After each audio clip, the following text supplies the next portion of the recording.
April 30th, 1975. Saigon, the capital of South Vietnam, fell to the communists, signaling the end of the Vietnam War. Saigon was later renamed Ho Chi Minh City after the late North Vietnamese communist leader.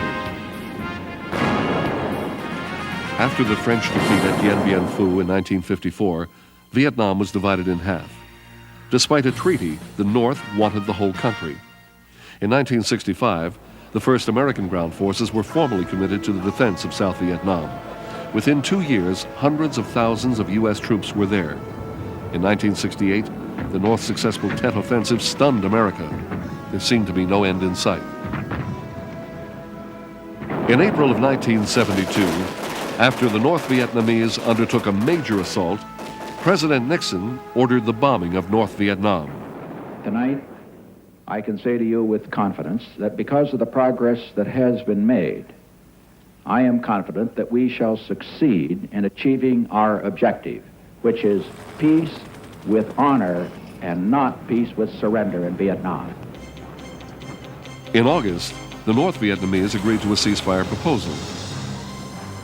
But soon, the heaviest fighting of the war broke out, as both sides tried to make last-minute territorial gains before the official start of the ceasefire. Weeks went by, and the communists still did not sign the agreement. Nixon upped the ante again. He warned Hanoi that unless serious negotiations resumed within 72 hours, he would order the unrestricted bombing of the North, including saturation bombing by the U.S. Air Force's massive B-52s. When Hanoi failed to reply, Nixon gave the order for the heaviest bombing campaign since World War II. Within days, the North Vietnamese agreed to a truce. On February 5, 1973, the ceasefire papers were signed. For the United States, the war was over, but it had ended in an ambiguous stalemate, and no one felt victorious. By the end of 1973, all American combat troops were out of Vietnam. But the signing of the truce did not mean the end of the fighting. An additional 50,000 Vietnamese were killed in battle in the first year after the truce. While Hanoi claimed it supported the peace agreement, it continued to send thousands of tons of weapons and tens of thousands of troops into South Vietnam. And this time, the United States was not there to help.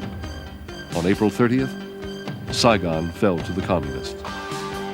The Americans who were still in Saigon were evacuated, as were more than 5,000 South Vietnamese. Many were airlifted to carriers in the South China Sea. Others fled the country in whatever boats they could get on.